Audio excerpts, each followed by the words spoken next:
하나님의 아들이시고 또 복음이신 예수 그리스도는 하나님 나라를 이 땅에 실현하시기 위해서 오셨습니다. 그래서 공생애를 시작하시면서 가장 첫 번째, 내가 찾고 하나님 나라가 가까이 왔으니 회개하고 복음을 믿으라 라고 말씀하셨죠. 하나님 나라를 선포하셨어요. 그리고 제자들에게 기도를 가르치실 때에 뭐라고 가르치십니까? 마태복음 6장 10절에 보면 나라가 임하시오며 뜻이 하늘에서 이루어진 것 같이 땅에서도 이루어지이다 라고 마태복음 6장 10절에 가르치십니다.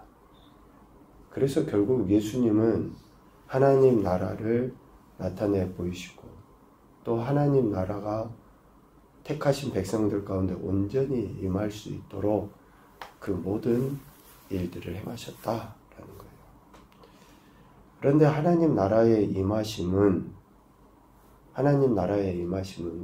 역설적이게도 세상에 대한 하나님의 심판요 멸망을 의미합니다. 하나님 나라가 임한다라고 하는 것은 그 하나님 나라를 대적하는 세력의 멸망과 심판을 의미해요. 구약 선지자들을 통해서 하나님이 계속 하셨던 이야기가 있잖아요. 이스라엘의 구원은 뭐예요?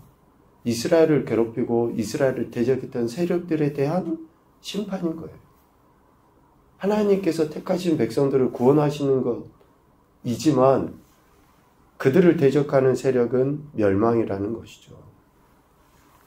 그래서 하나님 나라를 대적하는 세상의 나라는 하나님 나라의 임하심으로 인해 사라지게 되어 있습니다. 당시 세상 나라의 대표적인 세력이 헤롯이죠. 그리고 그 헤롯이 건축한 크고 웅장한 성전인 헤롯 성전은 돌 하나도 돌 위에 남지 않고 다 무너뜨려지리라 라고 말씀하시죠. 이렇게 말씀하시면 하나님 나라의 임하심의 가시적인 현상 중에 하나다라고 할 수 있습니다. 하나님 나라가 임하신다라고 하는 것을 어떻게 나타내 보이느냐? 지금까지 예수님이 병든 자도 고치시고 귀신 들린 자들을 귀신도 쫓아내시고 여러 가지 사역을 하셨죠. 그것으로 인해서 하나님 나라를 보여주신 거예요. 제자들에게, 무리들에게. 그리고 하나님 나라를 대적하는 가장 확실한 세력, 크고 웅장하지만 결코 하나님 나라를 대적하는 세력, 성전이 성전으로서의 역할을 감당하지 못하는 것에 대해 이렇게 철저하게 무너지게 될 것이다 라고 말씀하시면서 하나님 나라가 임한 것에 대한 가시적인 모습을 그렇게 나타내 보이실 것에 대해서 예언하십니다. 그리고 공중의 권세 잡은 자라고 할 수 있죠. 멸망에 가증한 것이 서지 못할 것에 설 때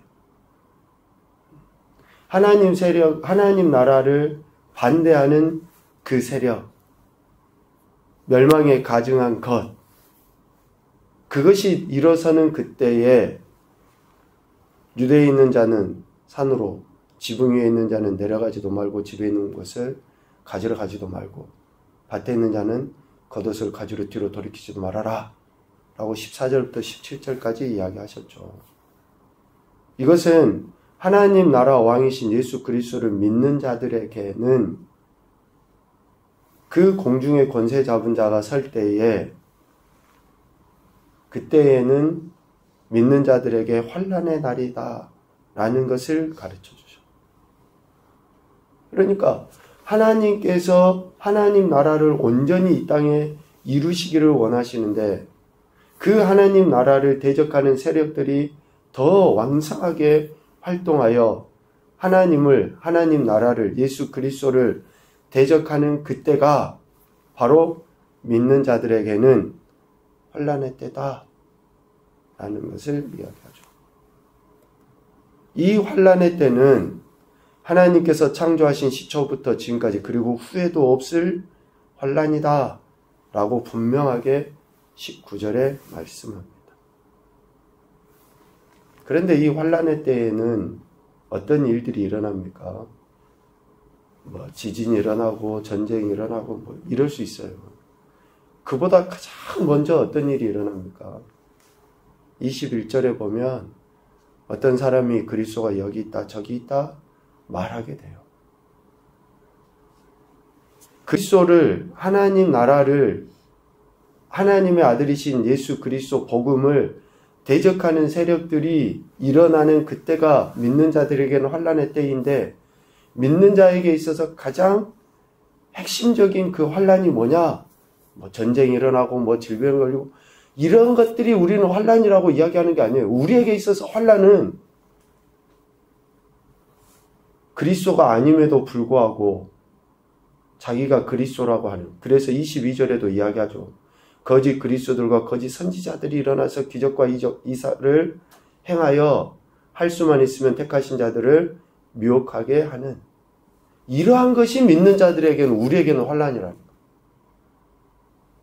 지금 우리에게 환란이 뭐냐? 바로 이것이 분별할 수 없을 만큼 교묘하게 이적을 행하고 기사를 행해서 마치 정말 하나님이 하시고 예수님이 하신 것처럼 보여지지만, 그것이 결국은 믿는 우리에게는 환란이고 그러한 때가 환란의 때다라고 이야기합니다.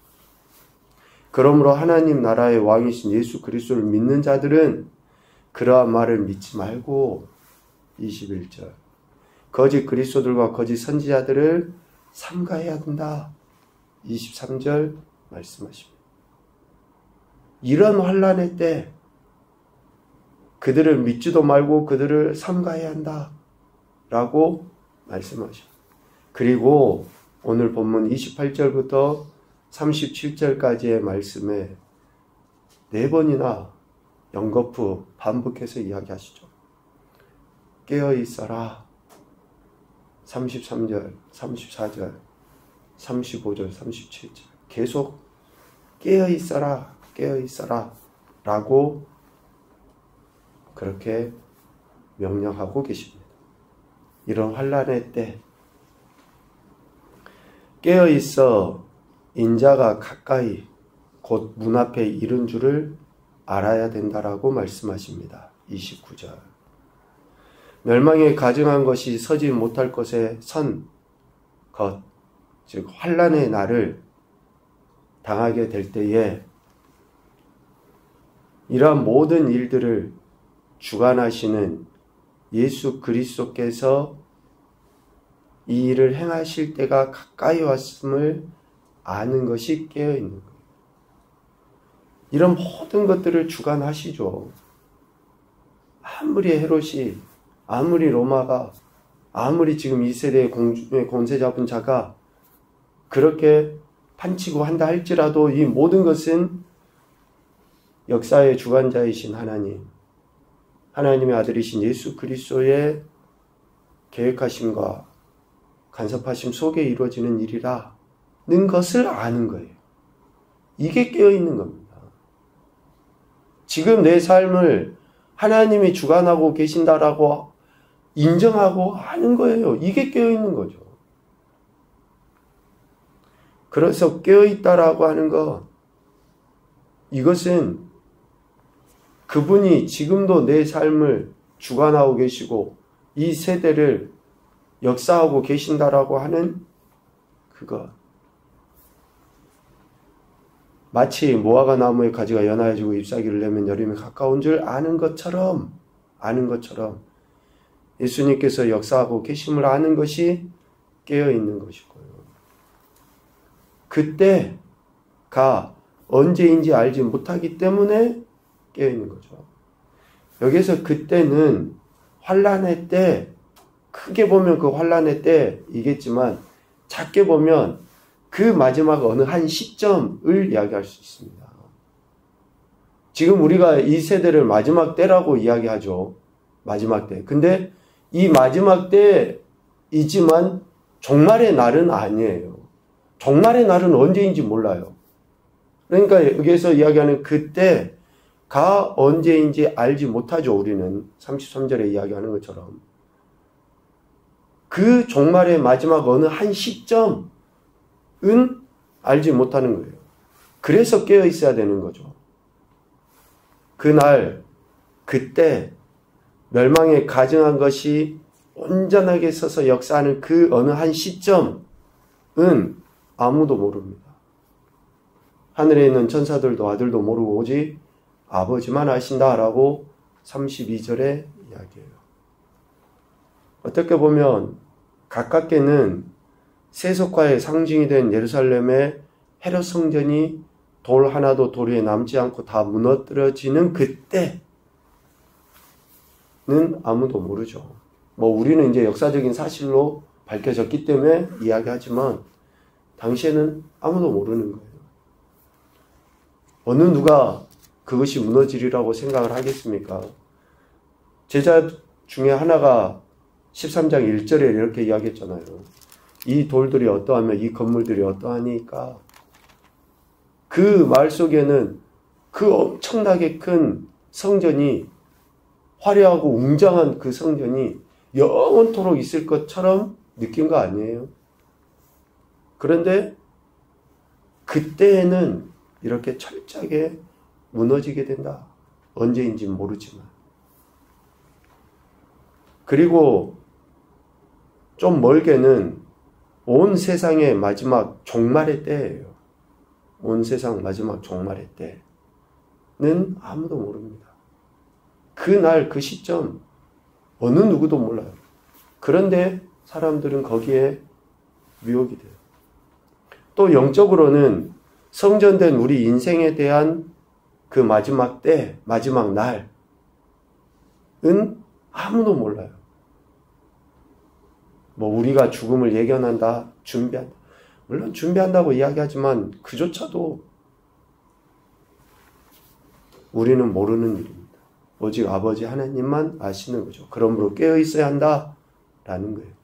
여기서 깨어 있다라고 하는 말의 헬라어 의미는 방심하지 않는다, 온전히 깨어 있다, 조심스럽고 신중하다, 세심하게 주의를 기울이다 라는 의미가 있어요. 세심하게 주의를 기울이고 조심하고 신중하다 라는 의미가 있습니다.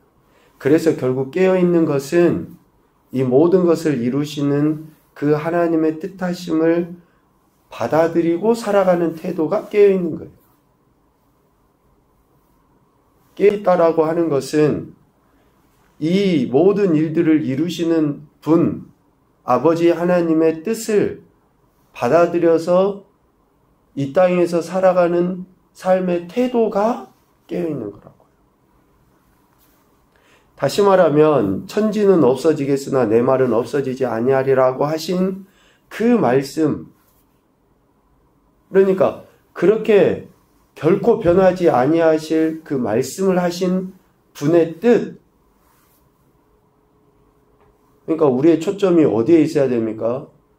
언제 저 성이 무너지지? 저 성만 바라보고 있는 것이 깨어있는 게 아니에요. 언제 세상이, 하늘이 무너지고 땅이 솟아나고 이런 천지개벽이 언제 일어나지? 하고 땅만 쳐다보고 하늘만 쳐다보고 있는 게 깨어있는 게 아니라고요. 지진이 일어나고 전쟁이 일어나서 이게 마지막 때네, 우리에게도 언제 이런 일들이 닥치지? 하고 그것을 대비하는 게 깨어있는 게 아니라고요. 깨어있는 것은 이 모든 것을 주관하시는 그 하나님의 말씀을 기억하고 그분이 말씀하신 것을 지금 내 삶에 살아내는 것이 깨어있는 거예요. 그러니까 땅 팔고 집 팔고 산 팔고 다 해가지고 산속에 들어가서 그렇게 주님이 이 산에 내려오신가 보다 하고 거기서 기다리는 것이 깨어있는 게 아니라고요. 제발 분별을 하셔야지 돼요. 그러니까 깨어있다고 하는 것은 더 적극적으로 하나님 말씀을, 그래서 그런 말이 있잖아요. 내일 지구가 멸망해도 오늘 우리는 사과나무를 심어야죠. 이 땅에서 해야 될 일을 해야죠. 지금 내가 하나님이 내게 주신 사명, 그것을 감당하며 사는 것이 깨어있는 거죠. 합당한 태도를 취하는 것이 깨어있는 것입니다. 오늘 말씀을 통해 이런 교훈을 생각을 해봅니다. 첫째, 개인의 심판, 우주적 심판은 반드시 있기 마련이다. 반드시 있습니다. 반드시. 두 번째, 그 심판의 때는 오직 아버지 하나님만 아신다. 어느 누구도 아버지 하나님의 자리를 대신할 수 없습니다.